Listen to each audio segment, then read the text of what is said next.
Donc la dernière question de l'interro était, en considérant une cellule ayant 2n égale 6 chromosomes, donc c'est ce que j'ai représenté ici, 2n égale 6 chromosomes, on schématiserait la photo 2. Donc la photo 2, c'était une cellule qui était en anaphase de mitose.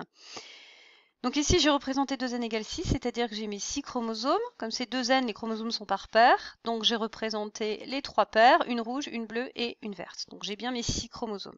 Alors après, je réfléchis, je suis donc en mitose. Donc au début de la mitose, les chromosomes sont à 2 chromatides, puisque la mitose intervient après la phase G2, qui elle-même intervient après la phase S, qui est la phase de réplication, où les chromosomes passent de la forme 1 chromatide à la forme 2 chromatides. Que va-t-il se passer ensuite? Eh bien, au moment de la métaphase, les chromosomes vont s'aligner le long du plan équatorial de la cellule. Les centromères vont être situés au niveau de ce pôle équatorial et on va donc avoir les 6 chromosomes qui sont alignés au niveau de ce plan équatorial. En anaphase, il va y avoir la séparation des 2 chromatides de chaque chromosome, chaque chromatide migrant à un pôle de la cellule. Donc, on nous disait, première proposition, est-ce qu'en anaphase, en gros, on va avoir 6 chromosomes en tout dans la cellule, répartis en 2 lots de 3 chromosomes répliqués au pôle. Donc là, on voit bien qu'on n'a pas 3 chromosomes, mais qu'on a bien 6 chromosomes ici et 6 chromosomes ici.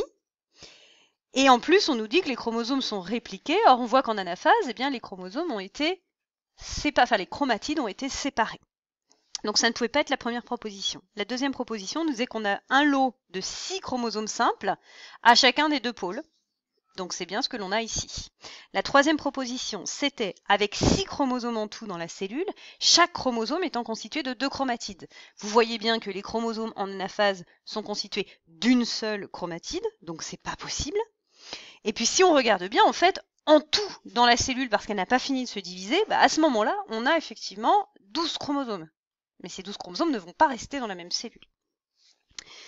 La quatrième proposition était avec 2 lots identiques de 6 chromosomes à une chromatide chacun. Vous voyez bien que là, on a 2 lots identiques et que ces 2 lots sont constitués de 6 chromosomes, chaque chromosome étant constitué d'une chromatide. Et enfin, la dernière proposition, c'était avec 12 molécules d'ADN réparties en 2 lots identiques, chacun à un pôle de la cellule. Je peux résumer chacune des chromatides par une double hélice d'ADN.